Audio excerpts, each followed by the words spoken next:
Chapitre 1. Une note à la fête. C'était un samedi chaud de début juin lorsque les braves gens de Marlécombe se rassemblèrent sur la pelouse pour la fête estivale annuelle. La journée avait tout le charme des festivités anglaises. Guirlandes suspendues de l'orme aux chênes, tables à tréteaux affaissés sous le poids des génoises et des tartelettes aux groseilles, braderies au profit du toit de la paroisse, et les enfants du quartier, le visage peint et les cheveux un peu collants, s'agitant entre les stands avec l'énergie irrépressible de la jeunesse.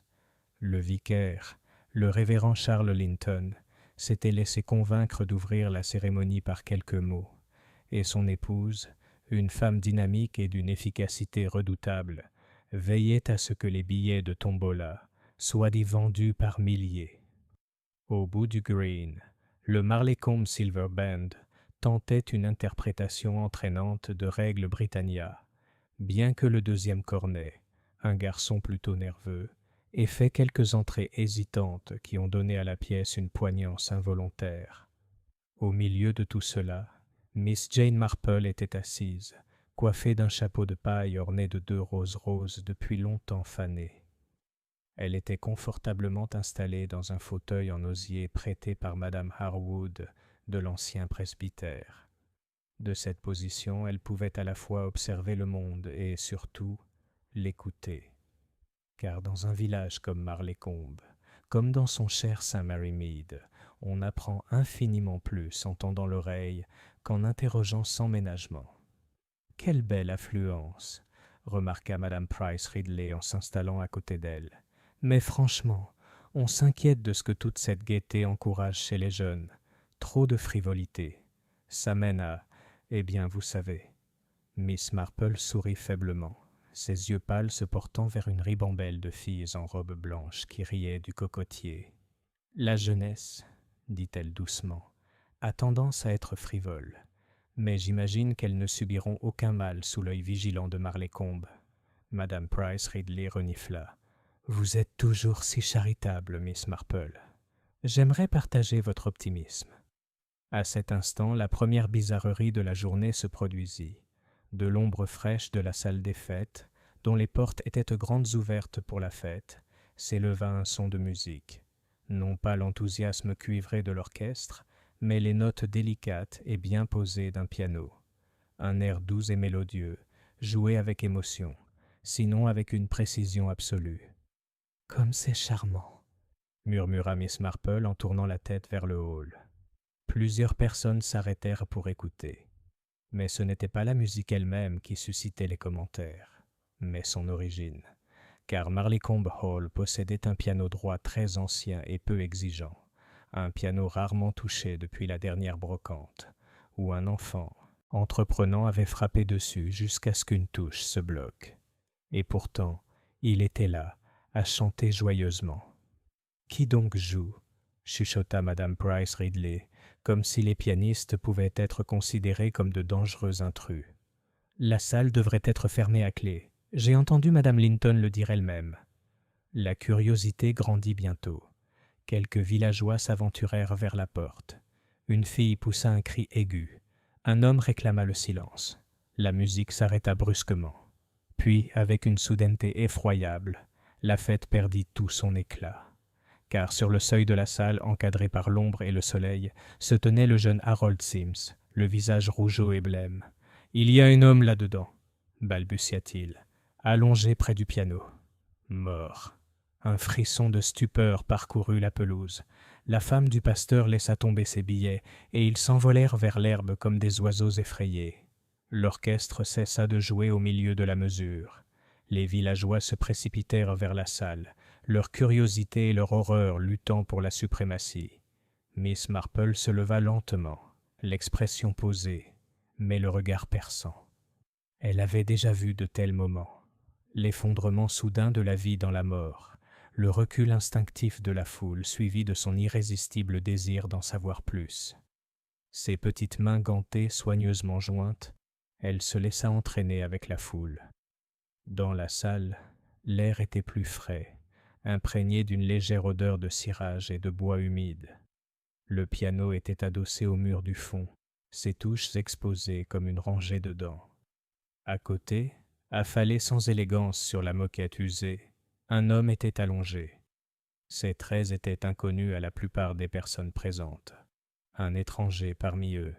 Son costume sombre était légèrement usé, ses cheveux grisonnant aux tempes, et sa main droite tendue avec raideur vers l'instrument, comme pour une dernière note. Le médecin du coin, appelé en toute hâte depuis l'étal de gâteaux, se pencha pour l'examiner. Au bout de quelques instants, il leva les yeux et secoua gravement la tête. Bien mort. Il n'y a pas longtemps, je dirais. Une crise cardiaque ?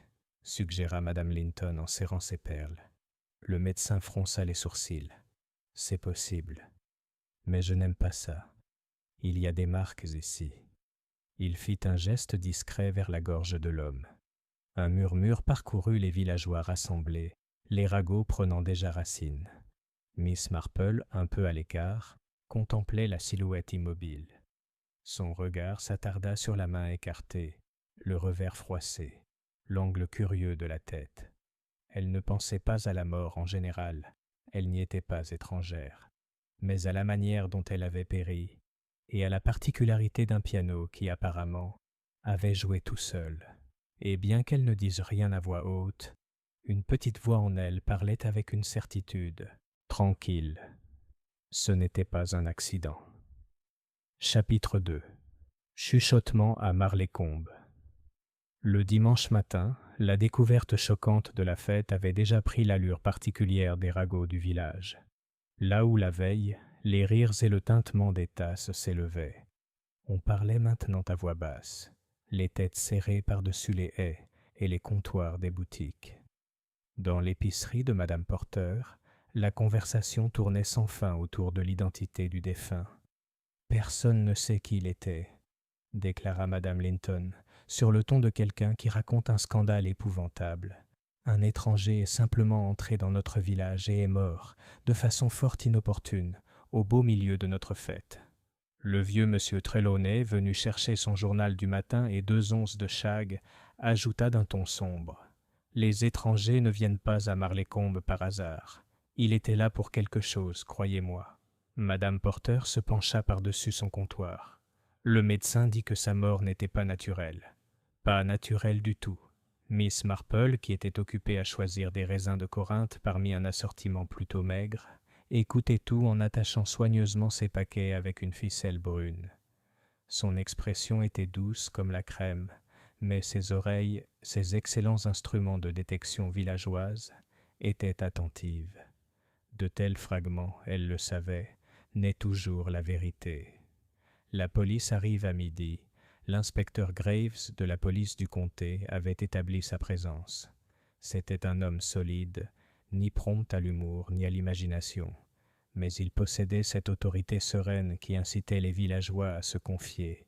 Il avait déjà pris ses quartiers au presbytère, où Madame Linton offrit le thé avec un mélange d'hospitalité et de curiosité non dissimulée.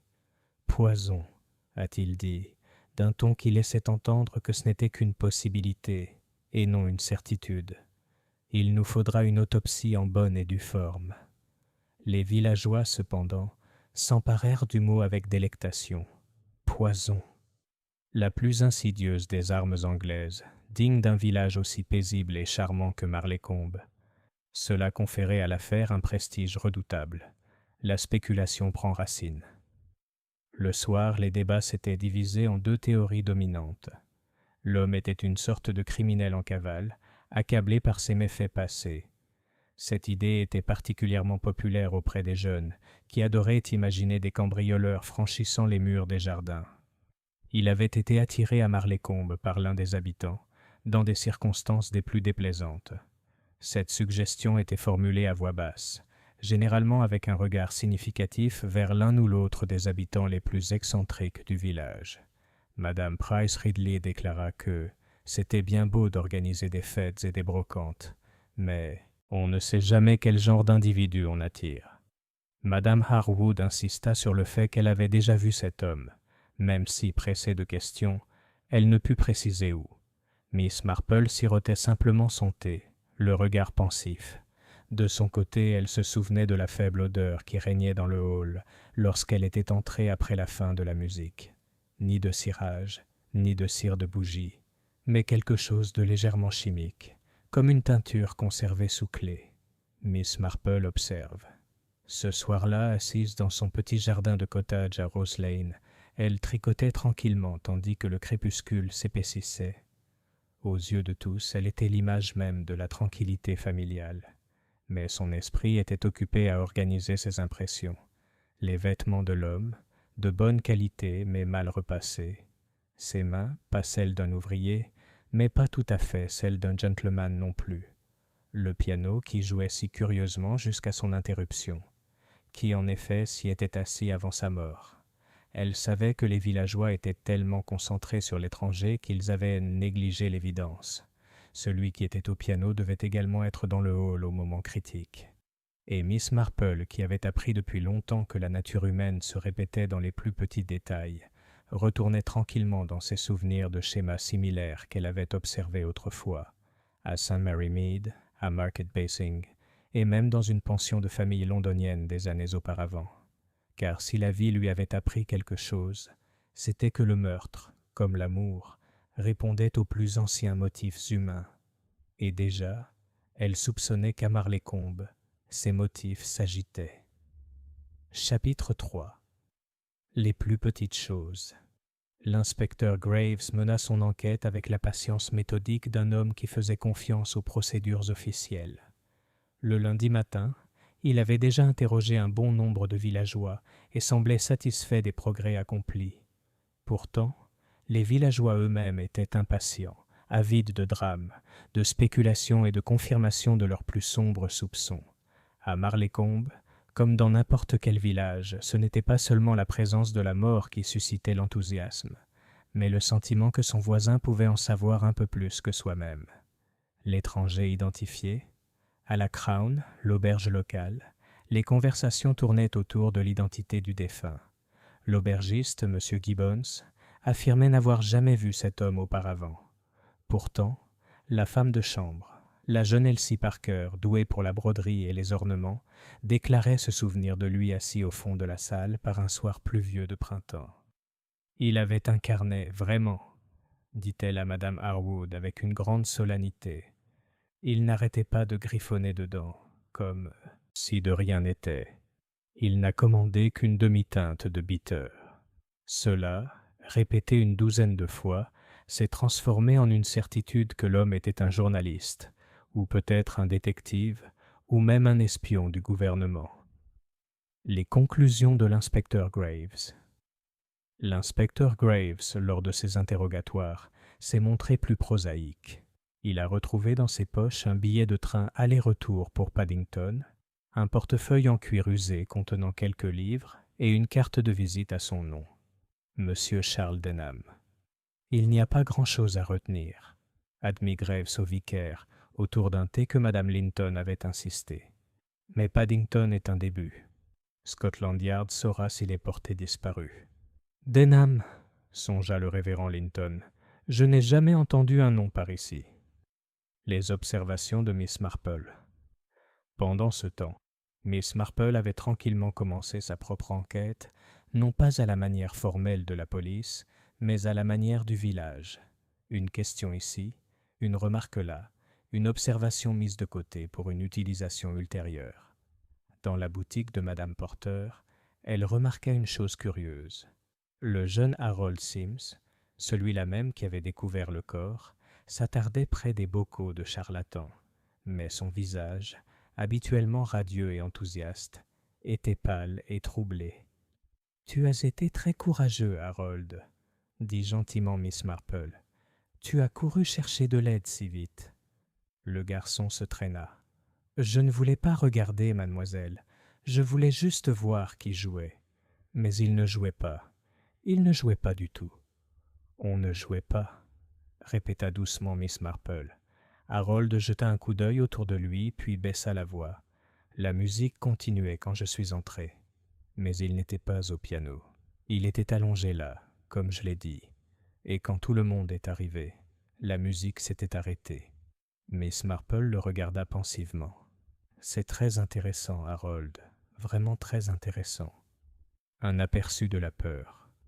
Plus tard dans la journée, mademoiselle Marple rendit visite à madame Price Ridley, qui habitait une élégante maison en briques rouges avec un jardin de roses taillé avec une précision militaire. La dame était profondément indignée. « Quand on pense qu'une chose pareille peut arriver ici, s'exclama-t-elle, c'est toutes ces absurdités modernes, la télévision, les voitures, les femmes en pantalon. Ça attire les mauvaises personnes. » Miss Marple, qui avait appris à ne jamais contredire madame Price Ridley, hocha la tête avec sympathie. Mais son regard, derrière ses lunettes, remarqua un détail que l'autre femme avait négligé. Un bout de papier, carbonisé sur les bords, traînait dans la cheminée. Peu de gens allumaient des feux en juin. Pourtant, voici la preuve qu'un feu a été récemment éteint. Miss Marple remarqua plutôt les roses, mais dans son esprit, le papier restait là, ces fragments portant peut-être des mots que quelqu'un ne souhaitait pas conserver. Premier fils. Le soir, elle était de nouveau assise dans sa chaumière, tricotant un rang bien net de laine bleue. Ses pensées s'organisaient avec autant de soin que ses mailles. Harold entendait de la musique même lorsque le mort n'était pas au piano.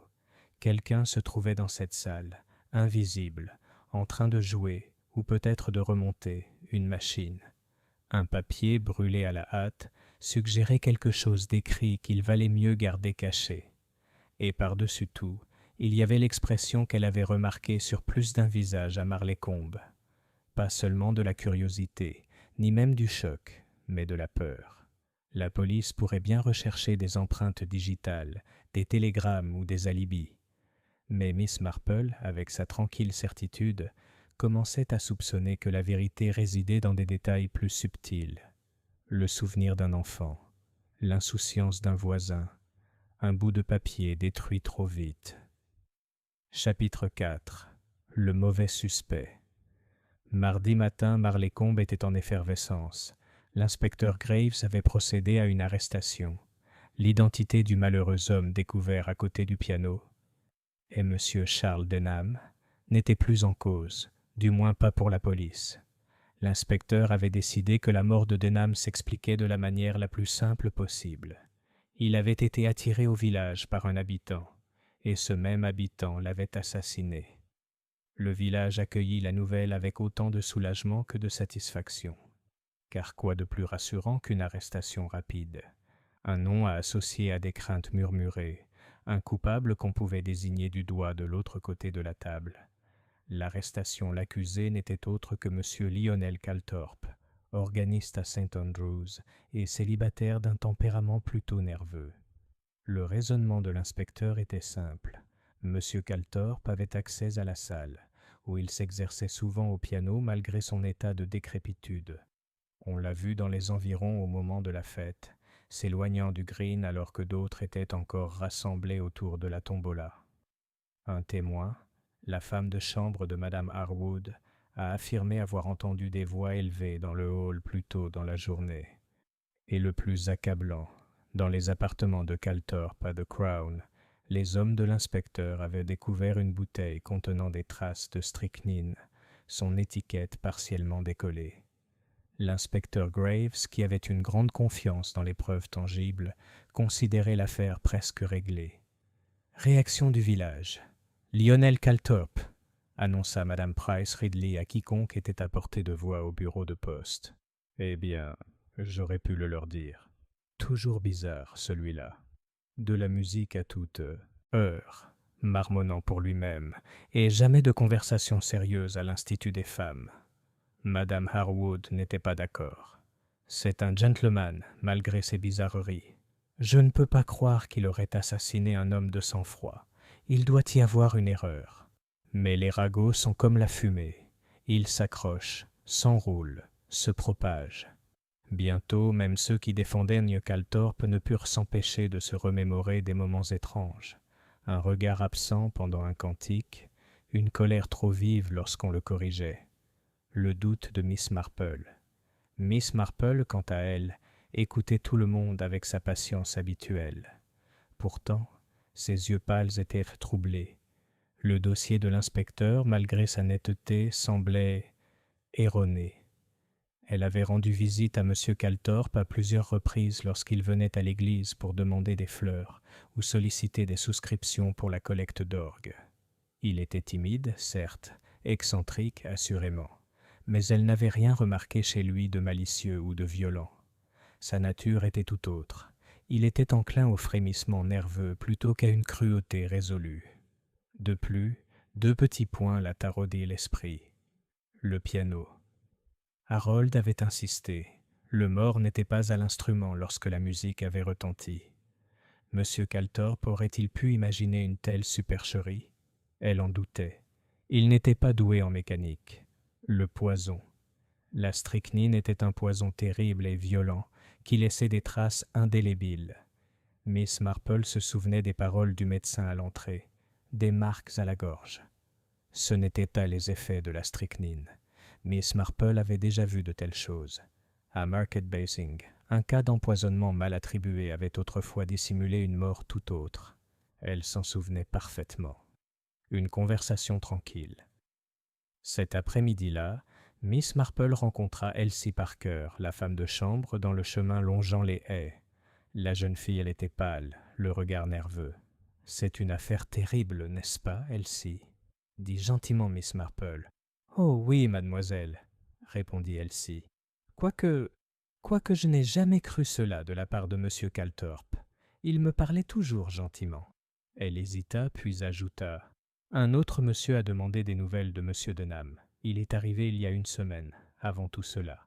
Un grand homme moustachu. Il a dit qu'il rencontrait M. Denham ici, à Marleycombe.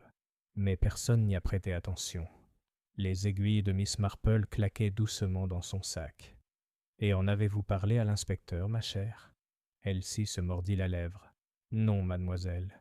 Je ne pensais pas que ça avait d'importance. »« Oh, ma chère, » murmura doucement Miss Marple, « cela compte vraiment beaucoup. » Le piège de l'évidence.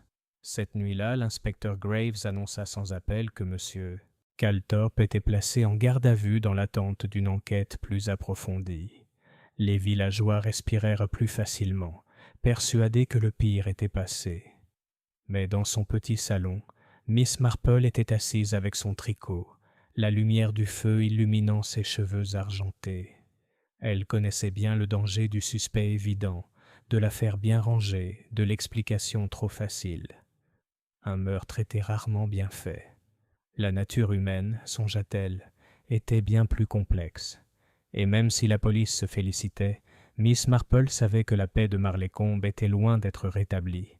La véritable histoire restait à raconter. Chapitre 5. Secret révélé.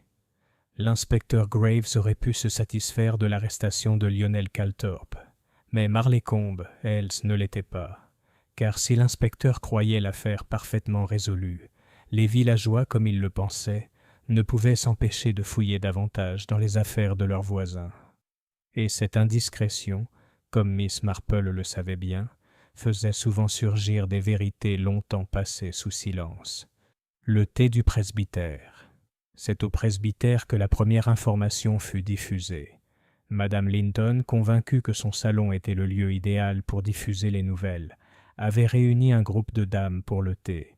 Madame Harwood, Madame Price Ridley et Mademoiselle Marple parmi elles. « Quel dommage pour ce pauvre Monsieur Calthorpe !» dit Madame Harwood d'un ton ferme en beurrant son scone. « Je ne le croirai pas tant que ce ne sera pas prouvé. C'est un bon musicien et un homme honnête, quoi qu'en disent-on les autres. » Madame Price Ridley renifla. « La musique ne garantit pas le caractère, ma chère, et pour ma part j'ai toujours trouvé qu'il y avait quelque chose d'assez louche dans ses manières. » Miss Marple sirota son thé et laissa la conversation se poursuivre. Elle savait depuis longtemps que rien ne révélait plus qu'un groupe de villageoises en pleine débandade. En effet, Madame Linton se pencha bientôt en avant, l'air significatif. « Je tiens de source sûre, » confia-t-elle, « que M. Denham connaissait bien Marleycombe. Il avait correspondu avec une certaine dame du village, et de façon assez approfondie d'ailleurs. »« Quelle dame ?» demanda sèchement Madame Price Ridley. Les yeux de Madame Linton s'agitèrent, savourant l'instant. Mais Madame Harwood elle-même... L'effet fut électrique. Madame Harwood rougit profondément. « Ma chère Madame Linton, c'est scandaleux. Oui, j'ai connu M. Denham, à un poste tout à fait respectable. Il avait été employé par mon défunt mari il y a des années pour le conseiller sur certains investissements. Il m'a écrit récemment au sujet de l'ancien trust. Rien de plus. » Mais la graine avait été semée, et Miss Marple remarqua les regards échangés entre les dames. Dans un village, une simple protestation d'innocence suffisait souvent à convaincre les autres de leur culpabilité. L'histoire de l'aubergiste. Plus tard dans la soirée, au Crown, M. Gibbons, l'aubergiste, discutait avec un petit groupe de clients.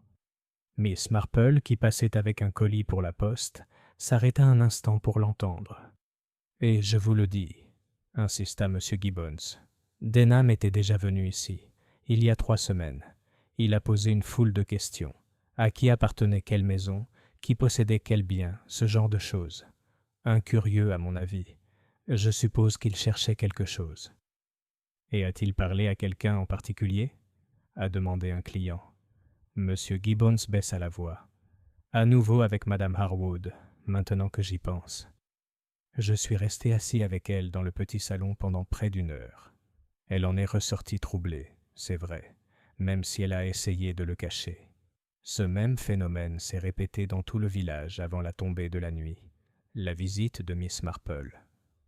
Le lendemain matin, Miss Marple rendit visite à Madame Harwood au vieux presbytère. La dame l'accueillit avec courtoisie malgré ses manières tendues. « Ma chère, » dit doucement Miss Marple, « ce n'est pas à moi de vous indiscret, mais peut-être pourriez-vous me révéler la nature de votre correspondance avec M. Denham. Le village en fait déjà grand cas, et il est toujours préférable de mettre les choses au clair. » Madame Harwood soupira, les mains jointes. « Très bien, mademoiselle Marple, vous êtes une femme sensée. Mon défunt mari a laissé des affaires pas tout à fait en ordre. Il y avait des spéculations, des affaires avec une entreprise qui a ensuite fait faillite. Monsieur Denham agissait comme agent à l'époque. Il m'a récemment écrit, me laissant entendre qu'il avait découvert des documents susceptibles de restituer une partie de ce qui avait été perdu. Il m'a demandé de le rencontrer en privé. »« Vraiment ?» murmura Miss Marple. « Oui. Mais en discutant, j'ai compris qu'il voulait de l'argent, plus que ce que j'étais prête à lui donner. Je le lui ai dit très fermement. Il a semblé mécontent. » Le visage de Madame Harwood s'assombrit et elle ajouta doucement. « J'aurais préféré ne jamais avoir répondu à sa lettre. » Miss Marple réfléchit. En rentrant chez elle sous les tilleuls, Miss Marple réfléchit à ce qu'elle avait appris. Monsieur Denham avait des liens avec Marleycombe, financiers tout au moins. L'argent, comme toujours, était un motif à peser avec soin. Mais il y avait autre chose, un murmure qu'elle avait entendu de la bonne Elsie, à propos d'un homme grand et moustachu qui demandait des nouvelles de Denham. Cette personne n'avait pas encore émergé des questions de l'inspecteur. Où était-il allé? Quel rôle avait-il joué? Et puis il y avait l'affaire du piano, toujours en suspens dans l'esprit de Miss Marple. Un piano ne jouait pas tout seul, ou s'il semblait jouer, il devait forcément y avoir une astuce. Elle s'arrêta près du portail du cimetière, observant les ombres du soir s'étendre sur les pierres tombales. Marleycombe était un endroit calme, mais la nature humaine, la nature humaine n'était jamais calme. Elle était rongée par de vieilles rancunes, des dettes, des désirs et des peurs. Et c'est précisément dans ces choses-là que devait résider, Miss Marple le savait, la vérité sur la mort de M. Denham. Chapitre 6. Le twist. C'était un jeudi gris et agité lorsque Marleycombe se réveilla avec un nouveau scandale. La cloche de l'église avait à peine fini de sonner que la nouvelle se répandit. Il y avait eu un autre incident, la perturbation de l'auberge. À la Crown, où les affaires de M. Calthorpe étaient restées sous clé pendant son incarcération, une bagarre avait éclaté. M. Gibbons, l'aubergiste, était allé ranger la chambre autrefois louée à l'organiste, et à sa grande surprise, avait découvert la fenêtre déverrouillée et le contenu du secrétaire fouillé. « Rien ne manque, à ma connaissance, » dit-il à l'inspecteur Graves en secouant la tête avec inquiétude. « Mais quelqu'un est entré, c'est sûr. Il a laissé des traces de pas boueuses sur la moquette. C'est clair comme de l'eau de roche. L'inspecteur, déjà de mauvaise humeur en raison du manque de progrès dans l'enquête de Scotland Yard sur les antécédents de M. Denham, s'est saisi de l'affaire avec une vigueur renouvelée. Un complice, a-t-il déclaré. Quelqu'un qui aide Calthorpe ou qui tente de faire disparaître des preuves. Mais Miss Marple, debout dans le couloir, silencieuse tandis que l'inspecteur fulminait, n'en était pas convaincue. Elle s'était penchée pour examiner elle-même les marques de bottes. Elles étaient profondes, plus grandes que les fines chaussures de M. Calthorpe, et portaient un curieux motif qu'elle reconnut. Un quadrillage de clous, du genre qu'on ne trouve que sur les lourdes bottes d'ouvrier. Un homme complètement différent était entré dans cette pièce. Une lettre trouvée. Tandis que l'inspecteur aboyait ses instructions, Elsie, la femme de chambre, s'approcha de Miss Marple, le visage pâle et nerveux. « Je n'ai rien dit, mademoiselle, » murmura-t-elle, « mais j'ai trouvé ça derrière le bureau. J'avais peur de le rendre. Mais, eh bien, je vous fais confiance. » Elle glissa un morceau de papier plié dans la main de Miss Marple. Plus tard, dans le calme de son cottage, Miss Marple lissa le drap froissé. C'était un extrait d'une lettre, écrite d'une écriture virile et audacieuse. « Vous devez recevoir les papiers immédiatement. Si vous ne les présentez pas, vous en répondrez. Denham n'est pas digne de confiance. Retrouvez-moi à la salle pendant la fête. Venez seul. » La lettre ne portait aucune signature. Mais Miss Marple comprit aussitôt une chose. La fête n'avait pas été choisie par hasard. La salle, avec son piano et ses portes, ouvertes, avait été le théâtre même d'une rencontre convenue. La confiance de l'inspecteur Graves. Ce soir-là, l'inspecteur Graves s'adressa à une petite assemblée dans le salon du presbytère, où Madame Linton servit du thé et du gâteau éponge comme s'il s'agissait d'une affaire paroissiale ordinaire. « L'affaire est claire, » annonça-t-il. Calthorpe était de mèche avec Denham pour une affaire douteuse. Un différend a éclaté. Denham a été empoisonné, et maintenant un complice cherche à détruire les preuves. Nous sommes plus près que jamais de boucler l'affaire. La plupart des personnes présentes hochèrent vigoureusement la tête. Les villageois bénéficiaient d'une certaine certitude, et l'inspecteur la leur apporta. Seule Miss Marple était assise avec son tricot immobile sur ses genoux, ses yeux pâles reflétant la lumière de la lampe. Car elle voyait plus que la certitude. Elle voyait des failles là où devrait se trouver la vérité. Le piano encore. Ce soir-là, Miss Marple fit une petite visite dans le hall. La clé avait été laissée à Madame Linton, qui se fit un plaisir de faire plaisir à chère Miss Marple, en lui ouvrant l'entrée pour y déposer des fleurs. À l'intérieur, le piano était tel qu'il était le jour de la fête. Miss Marple était assise devant, les mains posées sur les touches jaunies. Elle en appuya sur quelques-unes. Les sons étaient inégaux, certains brillants, d'autres ternes. Elle remarqua avec intérêt qu'un morceau de ficelle s'était coincé dans le mécanisme et traînait par terre. Elle tira doucement. La ficelle était attachée à une boîte lestée cachée sous l'instrument. Lorsqu'elle la relâcha, les touches émirent un cliquetis discordant, comme si le piano jouait tout seul. Un sourire, faible et sombre, caressa les lèvres de Miss Marple. C'est ainsi que l'illusion avait été créée. Quelqu'un avait voulu que la musique masque une lutte, pour suggérer que Denham était assis à l'instrument alors qu'il ne l'était pas. Une ombre plus profonde. Plus tard, alors qu'elle rentrait chez elle sous la lumière vacillante des lampadaires, Miss Marple réfléchit à la vérité. La mort de M. Denham n'était pas un accident. Elle avait été soigneusement mise en scène, calculée pour tromper.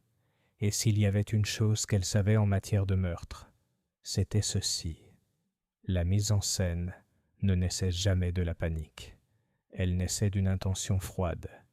Quelque part à Marlécombe, derrière un sourire poli et une attitude calme, se trouvait une personne qui avait tout organisé avec une précision épouvantable. Et Miss Marple, les aiguilles à tricoter prêtes pour la rangée suivante, était plus certaine que jamais. Lionel Calthorpe n'était pas cette personne. Chapitre 7. Le piège final commence. L'ambiance à Marlécombe était tendue. Les déclarations de l'inspecteur Graves avaient d'abord rassuré les villageois, mais l'agitation à la Crown et le murmure d'une lettre mystérieuse avaient ravivé les spéculations.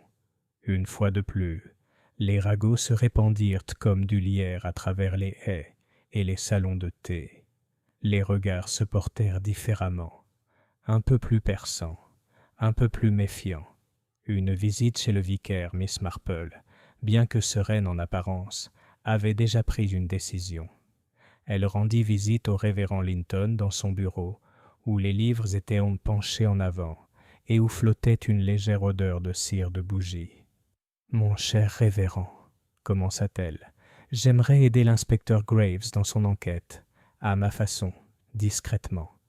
J'ai observé certains détails, dont l'inspecteur n'a peut-être pas pleinement conscience. » Le vicaire parut surpris, puis amusé. « Ma chère Miss Marple, j'ai appris à ne jamais vous sous-estimer. Que me suggérez-vous ?»« Simplement, dit-elle doucement, que la vérité éclatera si nous laissons les gens parler. Un mot par-ci, une question par-là. C'est remarquable comme les contradictions apparaissent vite. Les êtres humains sont si rarement cohérents. » Le révérend hocha gravement la tête. « Très bien. Mon salon est à votre disposition. » Thé avec Madame Harwood. Le lendemain, Miss Marple invita Madame Harwood, Price Ridley et Linton à prendre le thé au presbytère. Elle-même servit le thé d'une main assurée, son attitude si placide que personne ne soupçonna qu'elle tendait un piège. Madame Harwood, toujours pâle, réitéra son innocence. « Monsieur Denham m'a pressé de lui fournir des fonds. Il voulait de l'argent pour garder le silence sur les affaires de mon défunt mari.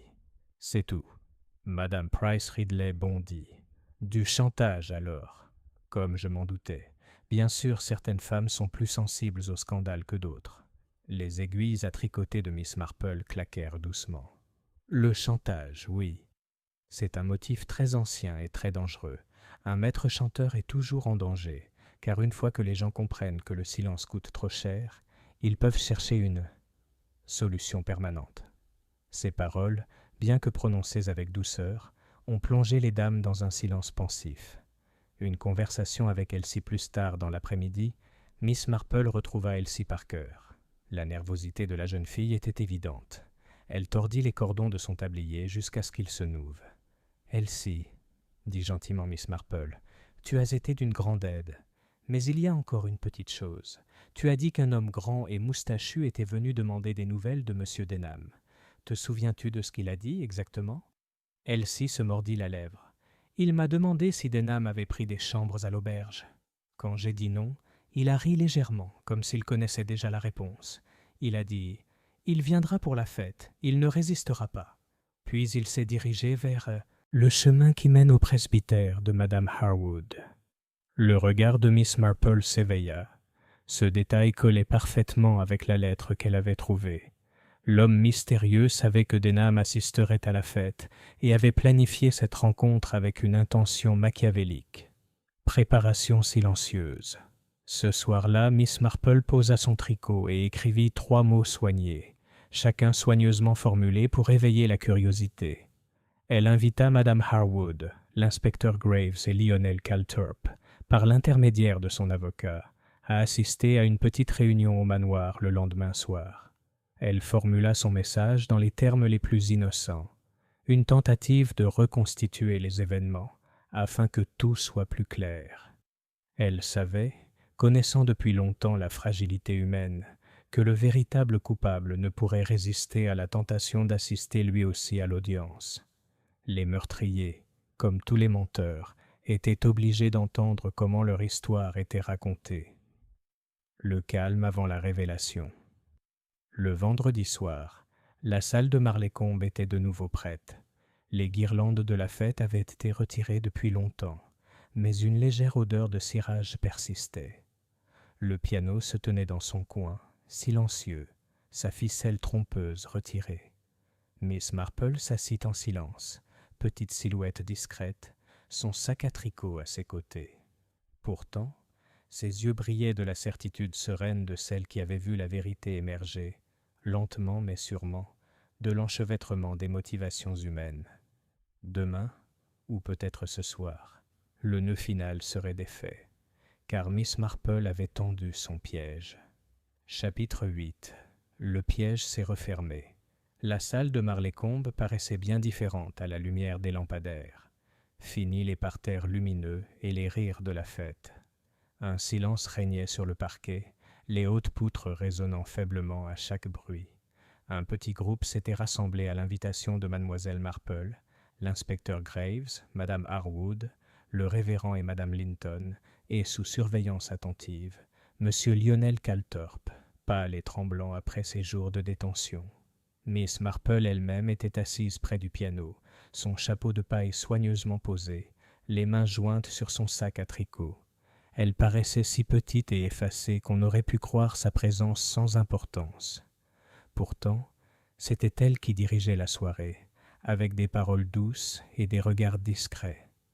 L'impatience de l'inspecteur « J'espère sincèrement, mademoiselle Marple, commença l'inspecteur Graves, que cette réunion sera utile. L'homme est déjà en garde à vue et des preuves sont rassemblées. » Miss Marple inclina la tête. « Oui, inspecteur. Et pourtant il subsiste des incohérences. J'ai toujours trouvé qu'en exposant les faits clairement, ces incohérences deviennent éclairantes. » L'inspecteur grogna, mais lui fit signe de continuer. « La reconstruction, samedi après-midi, » dit doucement Miss Marple. On entendait de la musique sortir de ce même piano. Beaucoup pensaient que M. Denham jouait. Pourtant, quand Harold Sims entra, il trouva M. Denham étendu sur le sol, complètement mort. La musique, cependant, continua. Elle effleura l'instrument. Une petite ficelle, une boîte lestée. On peut imaginer de telles choses pour donner l'impression que le piano est vivant alors qu'il ne l'est pas. C'était pour induire en erreur, pour suggérer que Denham est mort subitement en jouant, plutôt que violemment sous la main d'un autre. Un murmure parcourut la pièce. Madame Harwood pressa son mouchoir contre ses lèvres. De plus, poursuivit mademoiselle Marple, M. Denham n'était pas un inconnu ici. Il avait autrefois conseillé M. Harwood en matière d'investissement et revenait maintenant pour presser Mme Harwood de lui demander de l'argent, la menaçant de scandale si elle refusait. En bref, il se livrait à du chantage. Tous les regards se tournèrent vers Mme Harwood. Elle rougit profondément. « C'est vrai, admit-elle, mais je jure que je n'ai rien à voir avec sa mort. »« Je vous crois, » dit gentiment Miss Marple, car si vous aviez des raisons de le craindre, d'autres aussi. Voyez-vous, les maîtres chanteurs s'arrêtent rarement à une seule victime. Le dévoilement de la lettre. De son sac à tricot, Miss Marple sortit le morceau de papier froissé qu'Elsie avait trouvé. Cette lettre, dit-elle, invitait Denham à venir à la salle pendant la fête. Elle était écrite d'une main audacieuse, ni celle de M. Calthorpe, ni celle de Mme Harwood. Elle le sommait de venir seul. Il obéit, et il mourut. L'inspecteur Graves fronça les sourcils. « Et qui, je vous prie, a écrit ça ?»« Voilà, » dit Miss Marple d'une voix toujours douce, « ce que nous sommes ici pour apprendre, car le meurtrier ne peut s'empêcher d'entendre à quel point nous sommes proches de la vérité. » Son regard parcourut la pièce, s'arrêtant brièvement sur chaque visage. « J'aimerais demander, » poursuivit-elle, « que quiconque parmi vous ait connu Denham avant son arrivée à Marlécombe veuille bien s'avancer. » Un silence tendu s'ensuivit. M. Calthorpe se tordait les mains. Mme Harwood tremblait. Le révérend toussa, gêné. Et puis, depuis la porte, une voix retentit. « Inutile de jouer avec lui, Miss Marple. Je le connaissais bien. » La compagnie se retourna. Debout, moustachu, large d'épaules et l'air sombre, se tenait l'homme qu'Elsie avait décrit, l'étranger qui avait demandé des nouvelles de Denham à l'auberge. La confrontation. « Qui diable êtes-vous » demanda l'inspecteur Graves. L'homme s'avança, ses bottes résonnant sur les planches. « Henry Fielding, l'ancien associé de Denham. Il m'a escroqué une fois, il a escroqué beaucoup d'entre nous. Je suis venu régler mes comptes. » Le regard de Miss Marple était calme. « Et vous avez réglé le problème par un meurtre. » La mâchoire de Fielding se serra. C'était un parasite, un menteur, un voleur. Il ruinait des vies, et quand j'ai découvert qu'il avait l'intention de tout recommencer, j'y ai mis fin. Des halètements emplirent la salle. L'inspecteur Graves s'avança, mais mademoiselle Marple leva la main. « Un instant, inspecteur. Vous trouverez dans les bottes de M. Fielding les mêmes clous quadrillés qui ont marqué la moquette de M. Calthorpe lors du saccage de sa chambre. Il était venu détruire des preuves qui pourraient le lier aux affaires de Denham, et il a monté ce coup de piano pour dissimuler son crime, espérant que les soupçons se porteraient sur l'organiste qui fréquentait si souvent cette salle.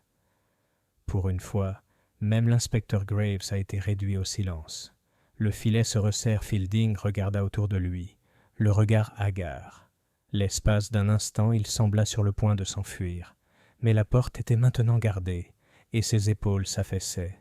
« Tu es une vieille femme maligne, » murmura-t-il amèrement. « Trop maligne pour ton bien. » L'expression de Miss Marple resta douce, malgré la fermeté de ses paroles. « Oh non, monsieur Fielding, ce n'est pas de la dureté, juste un peu d'observation.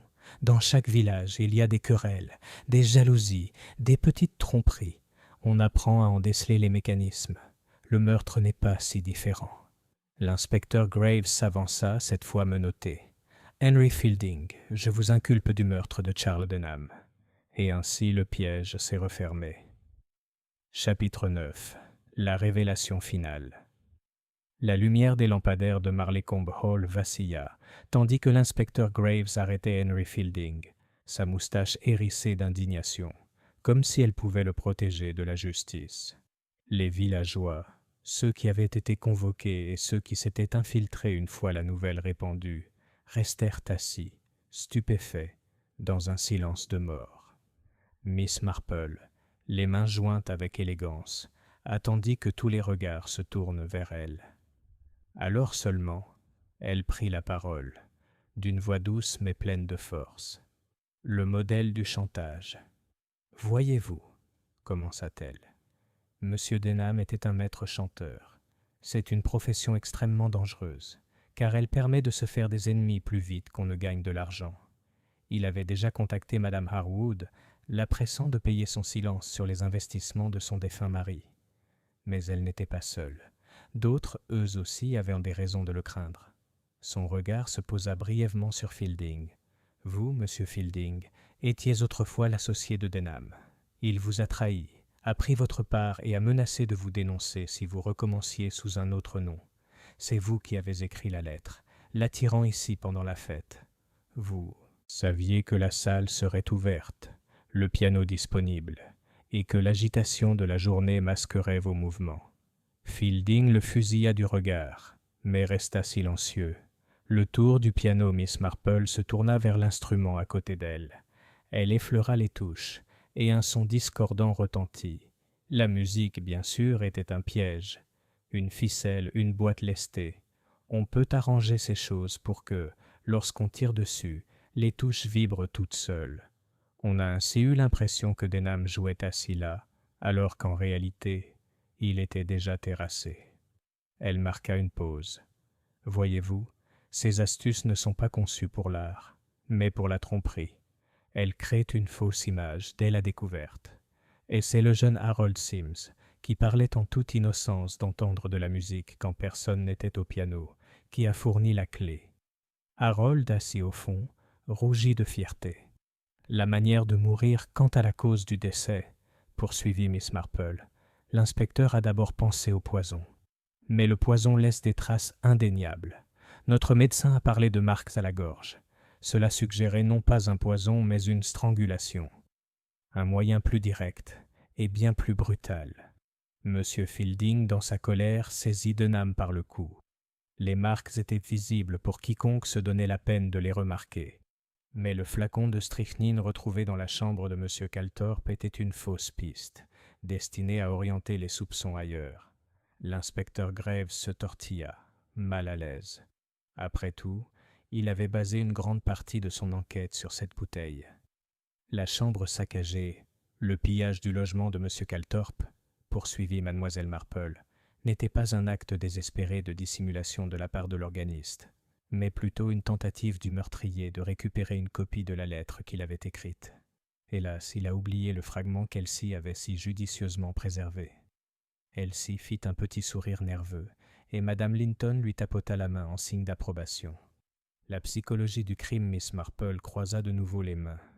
Tout était très calculé, sauf une chose. Voyez-vous, les meurtriers sont rarement imaginatifs. Ils croient que les autres accepteront les apparences. Ils oublient que la nature humaine, la peur, la cupidité et le ressentiment se manifestent dans les plus petites choses. Dans ce cas, ce n'est pas l'ingéniosité du piano qui a trahi M. Fielding, mais ses bottes, sa voix à l'auberge, son besoin insatiable d'écouter le déroulement des événements. Un homme coupable ne peut rester à l'écart lorsqu'on lui raconte l'histoire de sa culpabilité. Les conséquences. La salle était silencieuse lorsqu'elle eut terminé, à l'exception du tic-tac de la grande horloge. Enfin, l'inspecteur Graves s'éclaircit la gorge. « Vous avez été très claire, Miss Marple. Je dois avouer que la police vous doit des remerciements. » Miss Marple inclina modestement la tête. « J'ai simplement observé, inspecteur. La vérité était toujours là, à la portée de tous. » Tandis qu'Henry Fielding était emmené, les villageois se dispersèrent lentement dans la nuit, murmurant à voix basse. Déjà, les spéculations reprenaient. Qui avait su quoi? Qui avait soupçonné qui? Et qui avait été le plus trompé? Miss Marple s'attarda encore un instant près du piano, la main posée sur les touches usées. « Tant de malice, » murmura-t-elle. Tout ça grâce à un peu de musique. Puis elle prit son sac à tricot et, à pas tranquille, retourna à son chalet sous les étoiles. Chapitre 10. Conséquences à Marleycombe. L'arrestation d'Henry Fielding jeta une ombre sur Marleycombe, même si extérieurement la vie reprit son rythme habituel. Le soleil se leva sur les jardins à entretenir, les poules à nourrir et les boutiques à ouvrir. Pourtant, sous l'agitation ordinaire, le village bourdonnait d'une douce réflexion.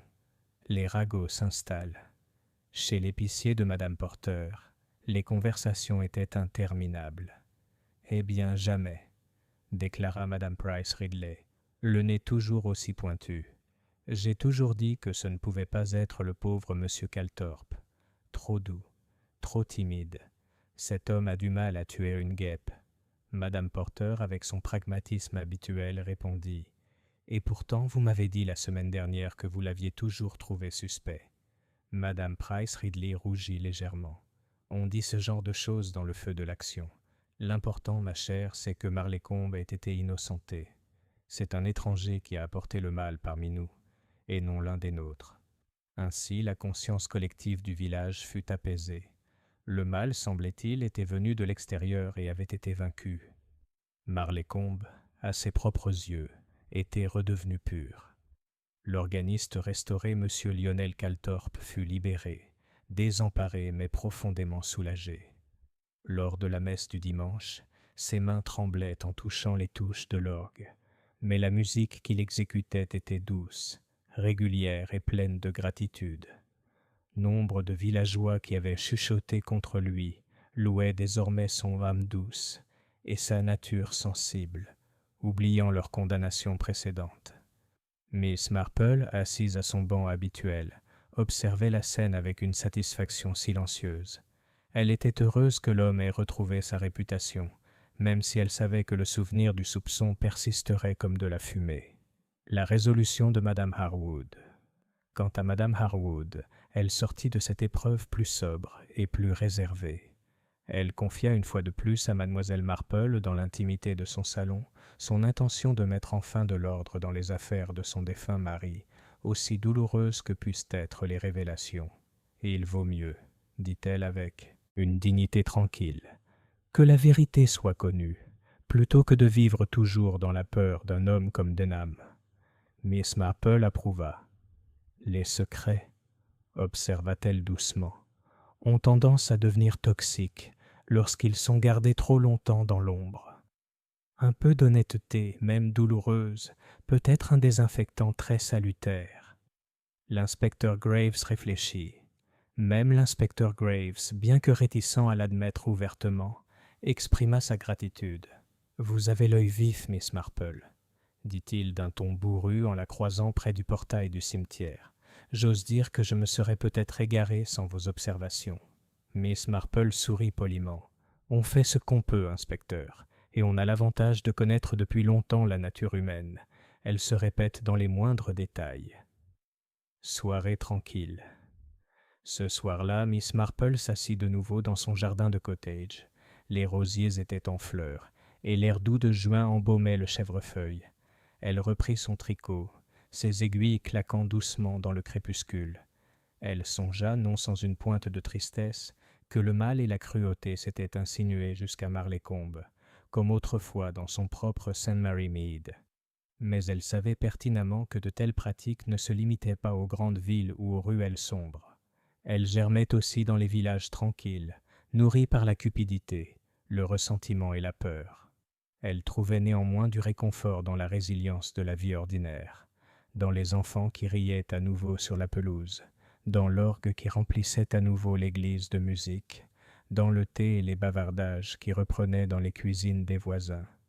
Et ainsi, tandis que l'étoile du soir apparaissait au-dessus des toits, Miss Marple pencha la tête vers son tricot, satisfaite que, pour le moment du moins, la paix de Marleycombe soit rétablie.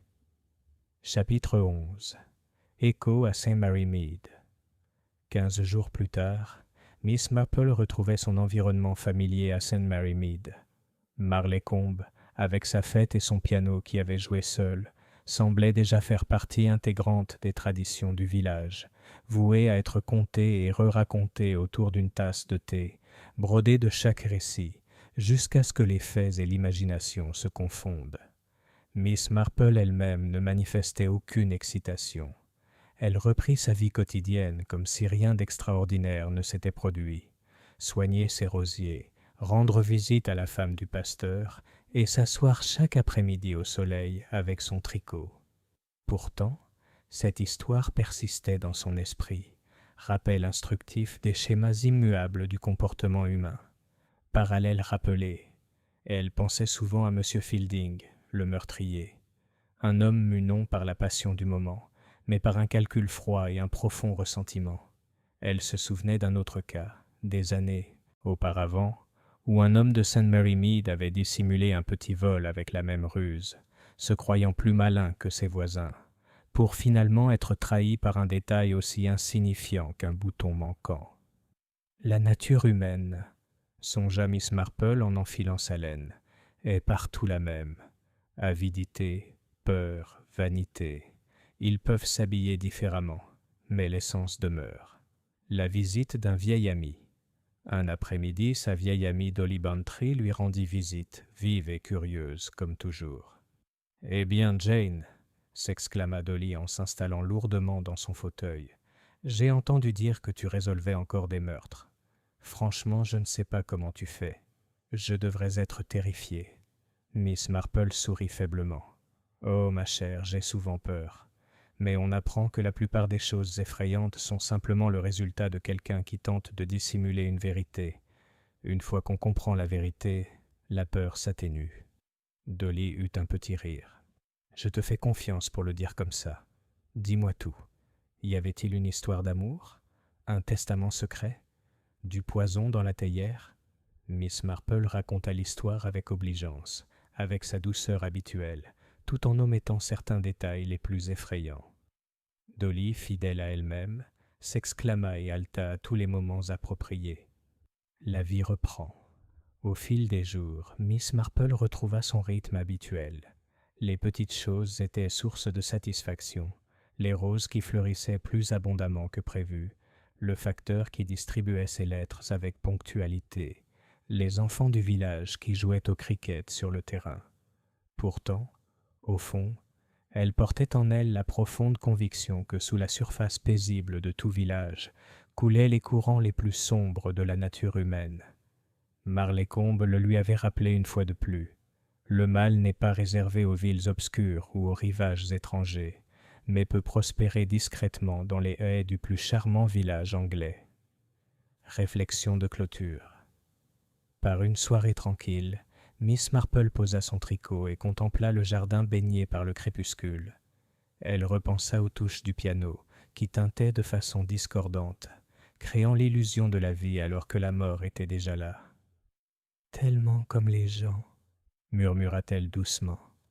Il manipule si souvent les apparences pour cacher ce qui se cache en dessous. Mais la vérité, aussi soigneusement dissimulée soit-elle, percera toujours les mystères.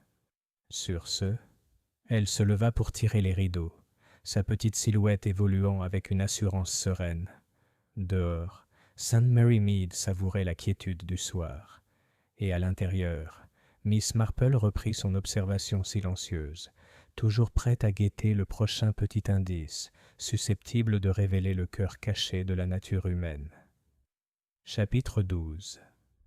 L'été tranquille de Marleycombe. Fin juillet. Marleycombe retrouvait le calme paisible d'un village anglais bien organisé. Les rosiers de Rose Lane flétrissaient sous le poids de la floraison de fin d'été, et les abeilles somnolaient dans les massifs de lavande, indifférentes au drame qui s'était récemment déroulé. La vie, comme il se doit, reprit son rythme habituel, mais une trace d'indéfinissable flottait dans l'air, un souvenir d'inquiétude que même le soleil le plus chaud ne parvenait pas à effacer complètement. La boutique de Madame Porter. Madame Porter essuya le comptoir de l'épicier, écoutant Madame Price Ridley parler avec une autorité inébranlable. « J'ai dit dès le début que c'était un étranger », a déclaré Madame Price Ridley, bien qu'elle n'ait en réalité rien dit de tel. « Les habitants de Marleycombe ne commettent pas de meurtre. Nous sommes un village respectable. » Madame Porter pinça les lèvres, mais ne la contredit pas. Elle avait appris qu'après l'excitation, certains villageois avaient dû réécrire leur propre rôle dans l'histoire. Le vers les enfants se poursuivait à nouveau sur la place du village, leur rire résonnant là où, quelques semaines auparavant, les banderoles de la fête flottaient au-dessus d'une scène de mort subite. Le jeune Harold Sims, dont le regard perçant et la franchise avaient involontairement déclenché le premier indice, se vantait maintenant auprès de ses amis de son rôle dans l'affaire. Les autres écoutaient avec une admiration débordante et une pointe d'envie. Sa mère, qui l'observait de loin, se demandait si Harold pourrait devenir un homme de quelque importance. Mais elle ne dit rien, de peur que cela ne lui monte à la tête. L'auberge de la Couronne.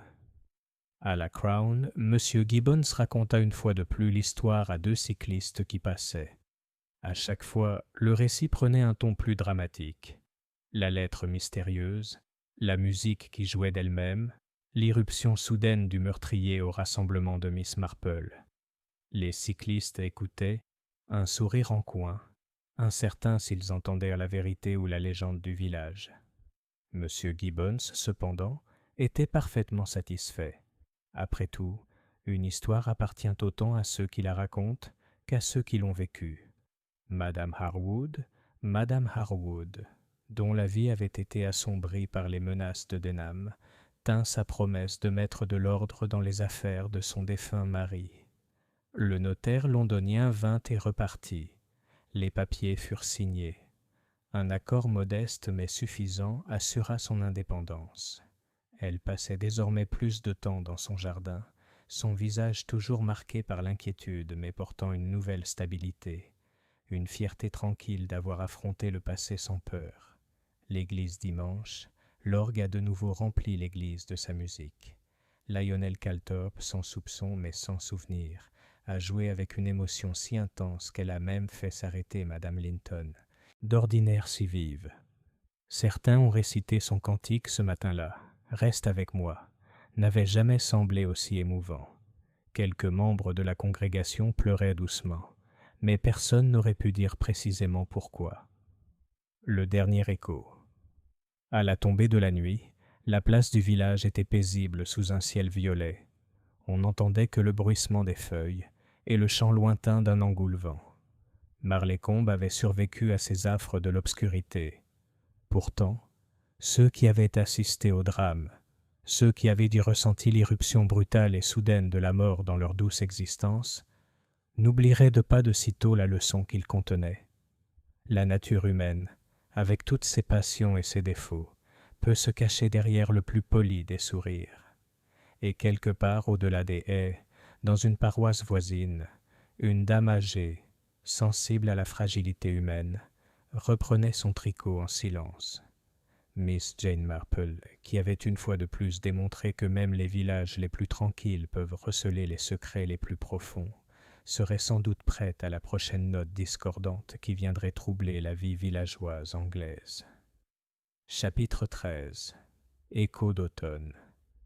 Dès les premières semaines d'octobre, Marlécombe baignait dans la douce lumière du début de l'automne.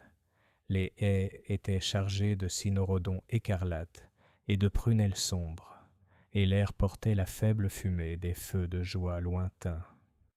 Les violents événements de l'été étaient devenus un souvenir vaguement oublié, comme si le village lui-même avait discrètement tiré le rideau sur son propre drame troublant. Conversation changeante. Dans la boutique de Madame Porter, la conversation était revenue, comme toujours, sur le prix du charbon et la rumeur d'une pénurie de pétrole. Pourtant, de temps à autre, le nom de Denham se glissait encore dans la conversation comme un courant d'air inattendu traversant une porte close. « Difficile de croire que cela ne fait que quelques mois, » remarqua M. Trelawney en récupérant son journal du matin. « Ça paraît plus long, comme une histoire racontée sur le village de quelqu'un d'autre. » Madame Porter hocha la tête. « Oui, et tant pis pour ce souvenir, même si je me demande parfois si nous en avons vraiment tiré des leçons. » M. Trelawney grogna, plia son journal sous son bras et sortit dans la brume. Des vies reprennent, mais changent. Madame Harwood se promenait plus souvent dans son jardin, taillant ses rosiers tardifs d'une main plus assurée. Le travail du notaire était terminé, ses affaires étaient en ordre. Mais parfois, lorsque le crépuscule tombait et que le vent bruissait dans les ifs, elle s'arrêtait, se souvenant de la menace discrète de la lettre de Denham et de la violence soudaine qui avait suivi.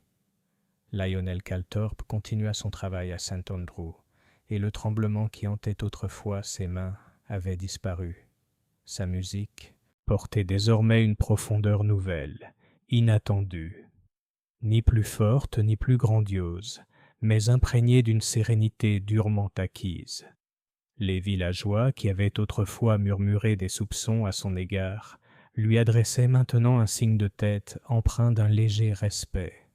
Les ragots, si prompts à accuser, s'étaient transformés avec le temps en une admiration silencieuse.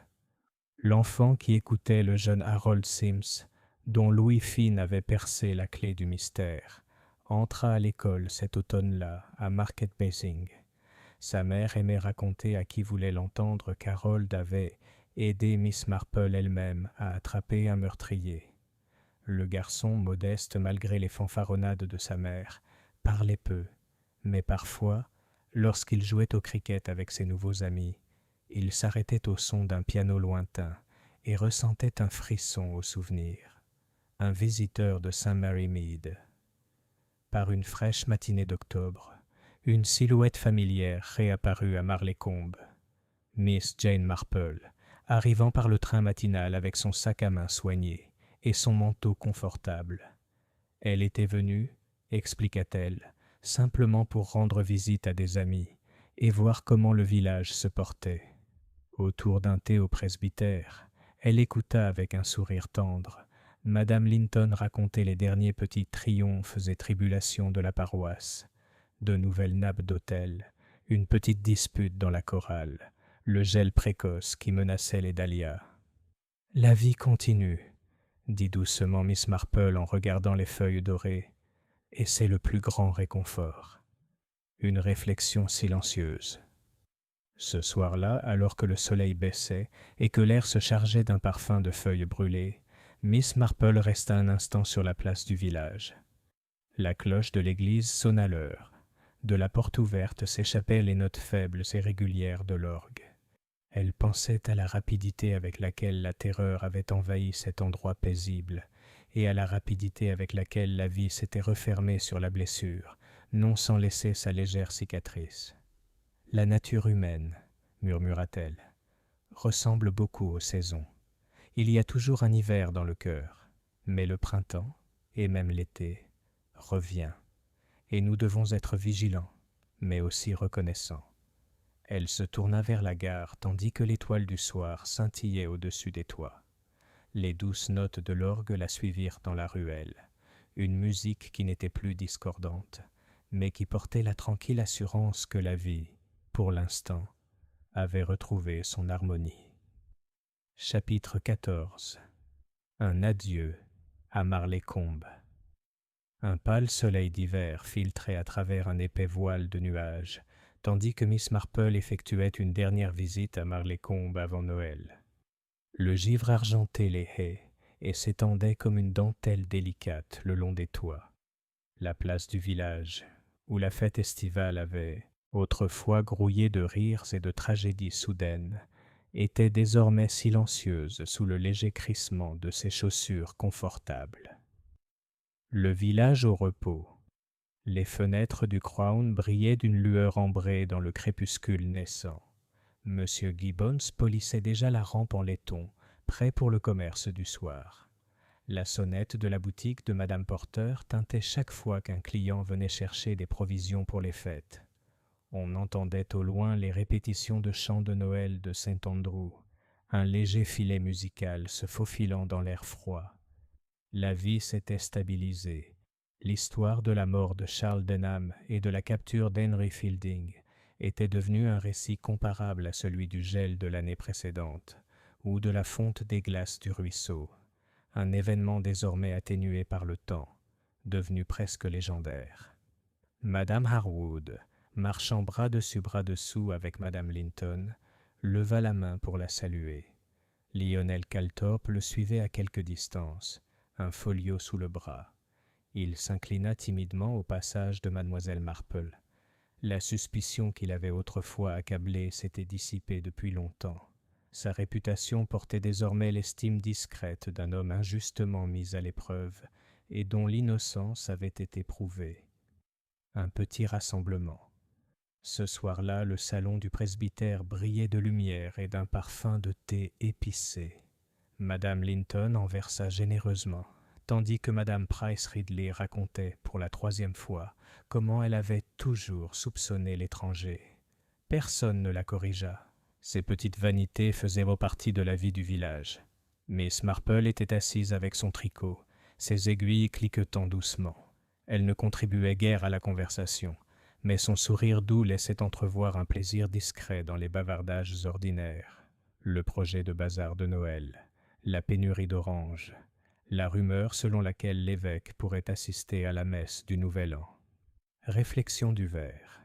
Plus tard, alors qu'elle retournait à la couronne pour la nuit, Miss Marple s'arrêta sur le verre éclatant du givre. La lune, basse et pleine, colorait l'herbe d'une teinte argentée.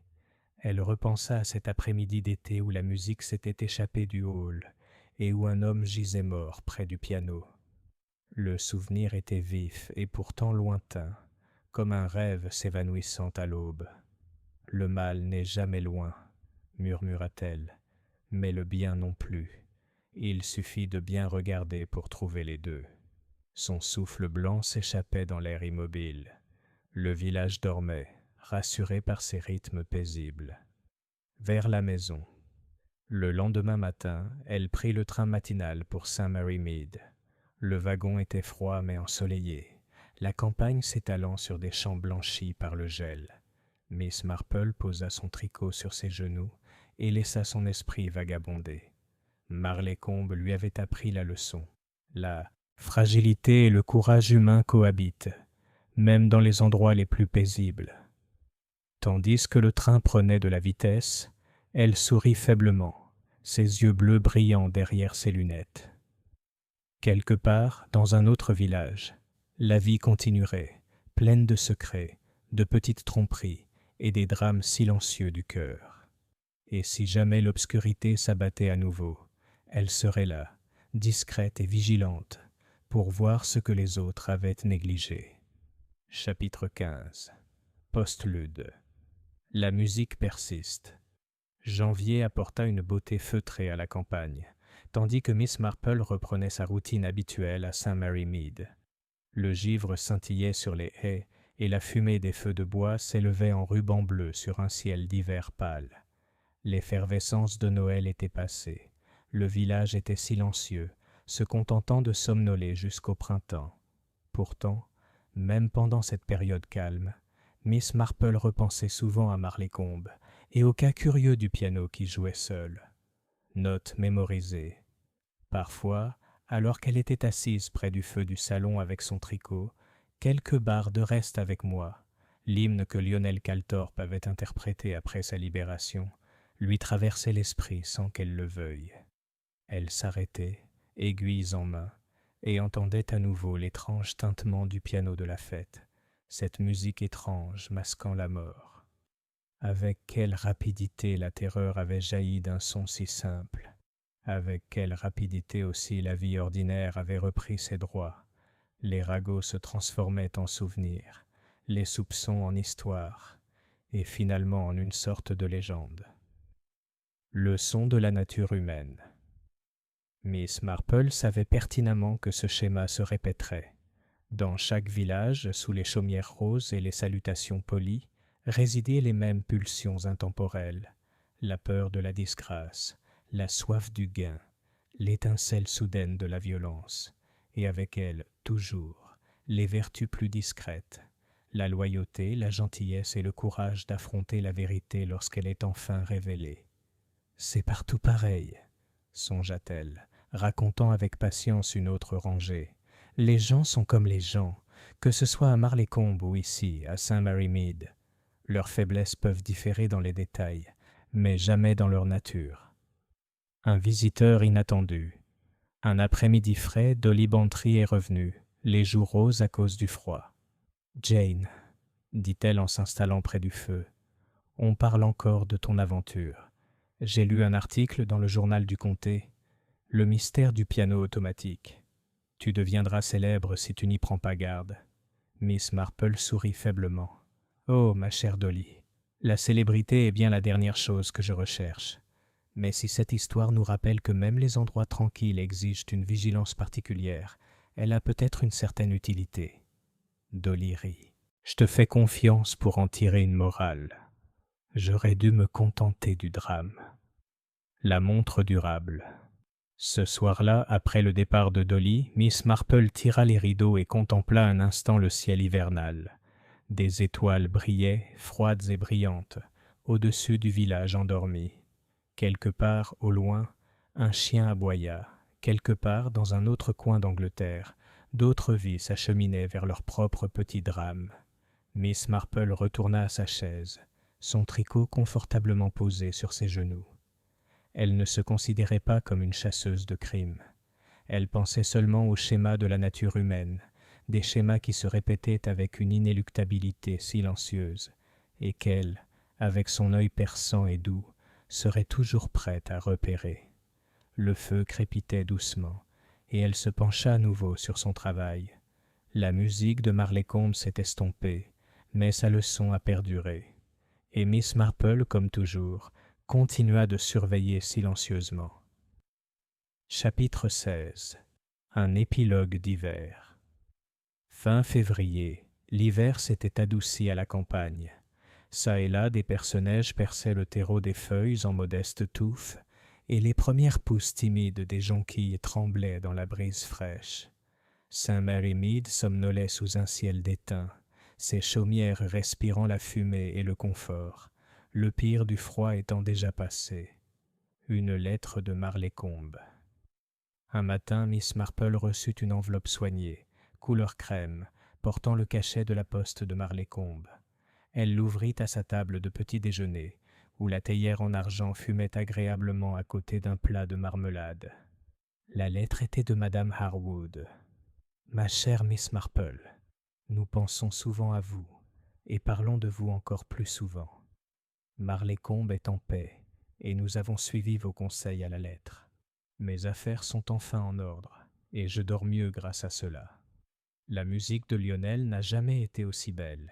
Il a joué le Nunc Dimittis dimanche dernier, et nous a tous mis au bord des larmes. Le petit Harold, lui aussi, est une sorte de héros local. L'institutrice dit qu'il est très prometteur. Nous vous sommes reconnaissants pour ce que vous avez fait, même si je soupçonne que vous le nierez modestement. Si jamais vous souhaitez des vacances tranquilles au printemps, sachez que vous serez accueillis ici comme nos amis les plus chers. Avec affection et remerciements, Clara Harwood, Miss Marple, sourit faiblement, son regard s'adoucissant. Elle plia la lettre et la plaça près de la théière. Une douce réflexion. Plus tard, alors qu'elle faisait sa promenade habituelle le long du chemin, l'air conservait ce léger changement, presque imperceptible, qui annonce le tournant de l'année. Les haies étaient encore nues, mais la terre sous elles sentait vaguement le renouveau. Elle pensa à Marlécombe, sa fête, sa musique, sa rencontre soudaine avec la mort. L'histoire était déjà entrée dans la légende locale. L'été prochain, elle serait racontée avec un brin plus dramatique, un peu moins de faits. Cela aussi était dans la nature humaine. Les gens aiment tellement les bonnes histoires, murmura Miss Marple, la pointe d'amusement dans sa voix tempérée par une compréhension tranquille. La constance du changement.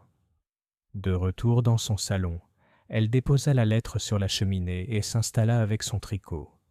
Dehors, un merle lança une phrase hésitante, un chant annonçant le lent réveil de la saison.